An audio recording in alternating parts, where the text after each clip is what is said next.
I head for my in-laws' house begrudgingly. This is because I have to go see the person I least want to see in this world. It's my mother-in-law of all people.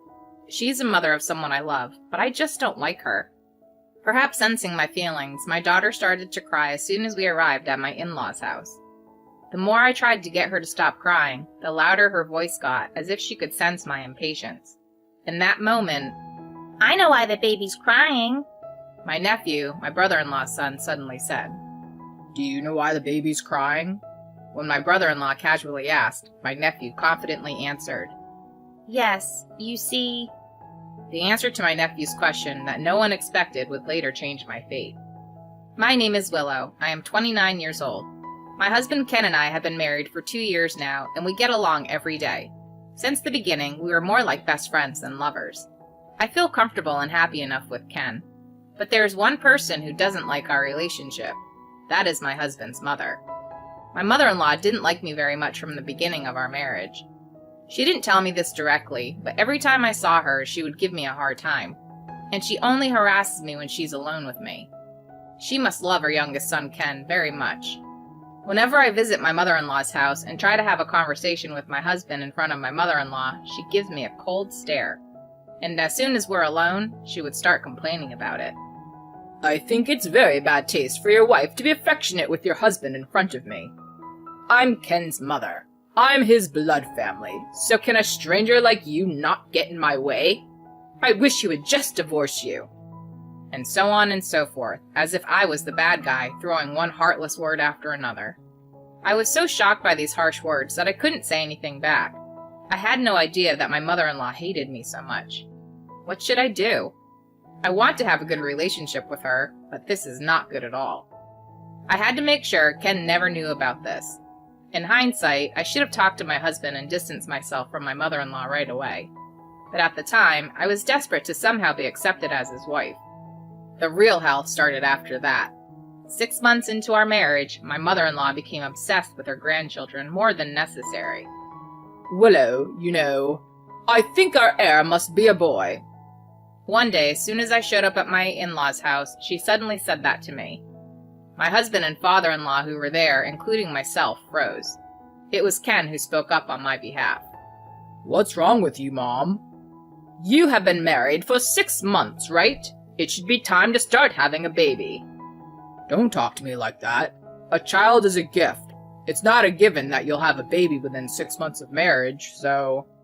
"But with Kyle and his wife got pregnant right after they got married." "That doesn't matter. We have our own pace.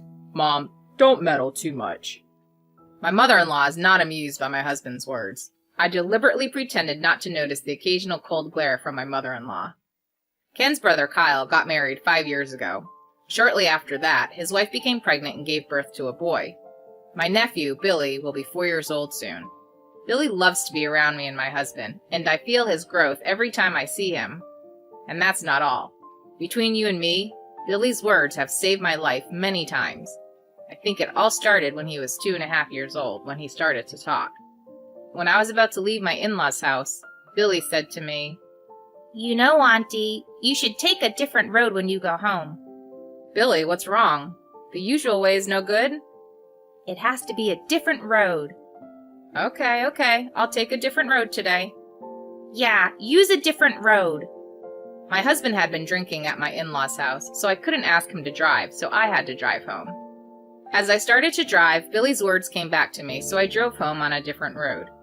The next day, the news reported that there had been a major accident on the original road I was supposed to take yesterday. When I saw it, I dropped the mug I was holding onto the floor without thinking.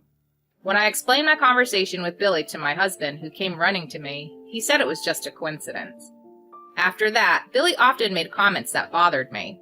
He never displays any of his abilities in front of my husband or mother-in-law. Does he have magical powers? One day, I approached my brother-in-law Kyle about this. "Excuse me, Kyle, I'd like to talk to you about Billy." I didn't miss the moment when my brother-in-law's face scrunched up for a moment. He must have sensed something. He pulled my arm and moved from the living room to the hallway. Then he said in a quiet voice so that others could not hear, "What's this about Billy?" "Well, maybe it's just a coincidence, but Billy saved my life a couple times." "Billy saved you?" Yes, I've been saved from accidents and a few other times. I was wondering if maybe Billy has some kind of special power. I see. So, you too? What do you mean? He usually only uses that power in front of me and my wife, but I guess he used it in front of you too. Apparently, Billy had shown that power to my brother-in-law and his wife several times. According to my brother-in-law, he never made such comments to anyone outside of the family, so he didn't care much about it.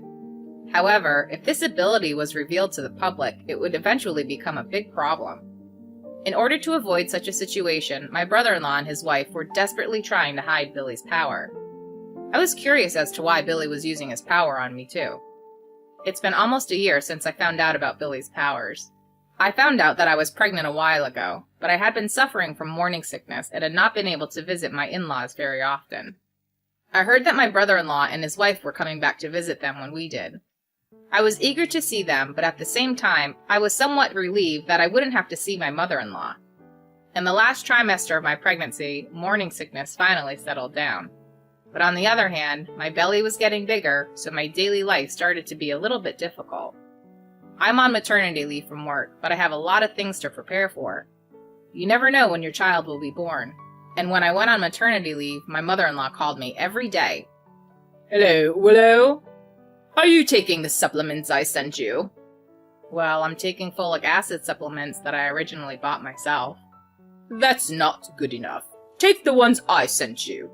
That's the expensive one I recommended on the mail order site. Even if you say that? Listen here. You're a failed wife who couldn't conceive a boy, so at least give me a satisfactory child. Yes, the baby in my belly was a girl. To be frank, I don't care what sex it is. As long as the baby is born healthy, that's all that matters to me.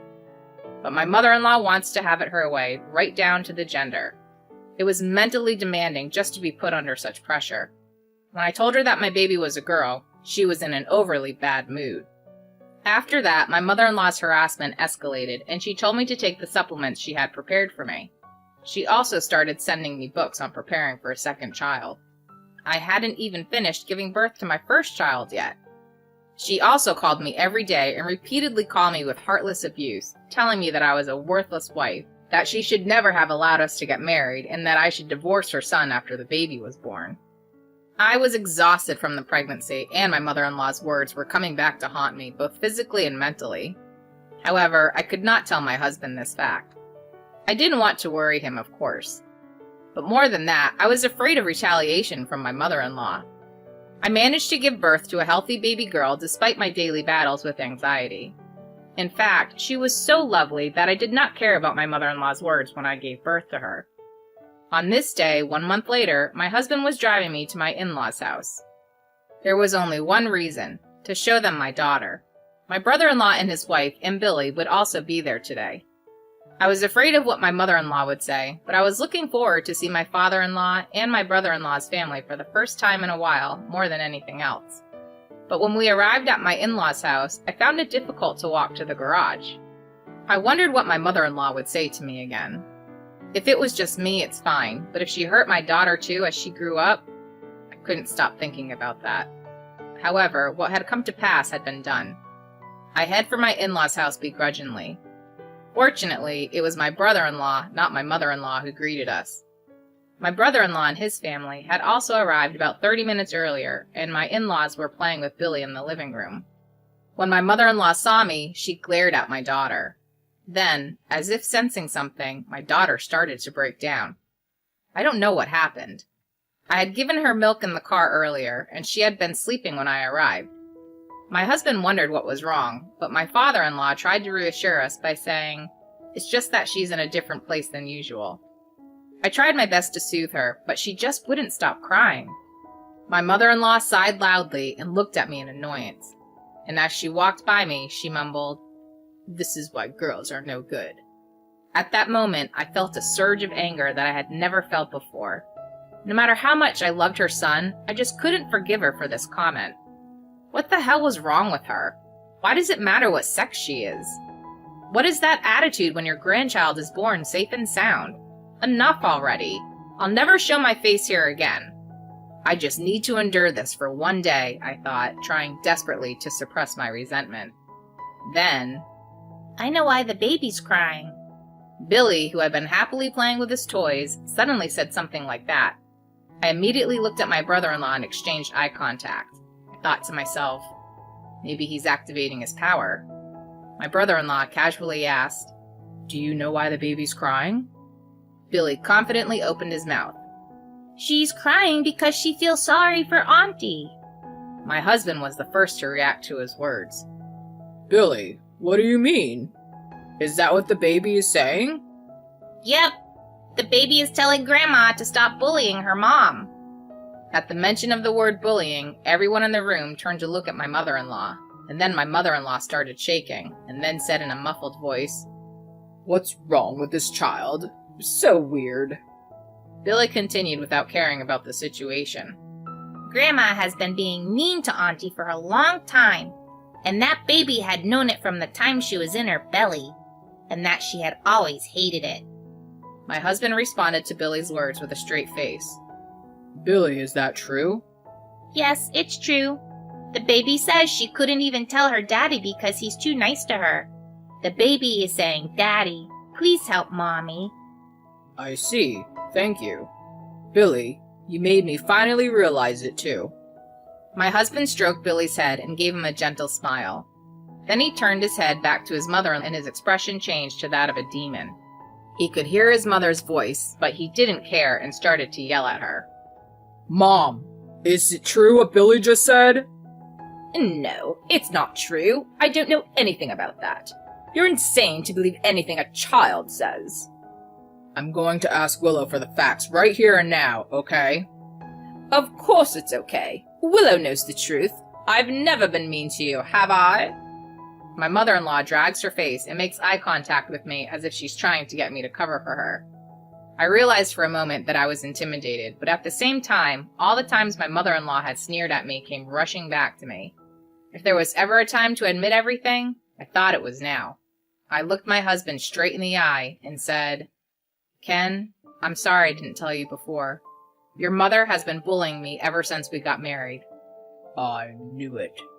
But I was afraid of what she would do to me if I told you.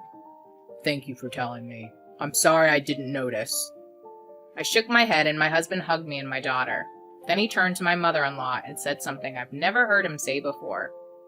How dare you do this to someone I care about? I didn't think you were that much of a jerk. I'm disappointed. I don't even consider you a mother anymore. I want you to stay the hell out of my life.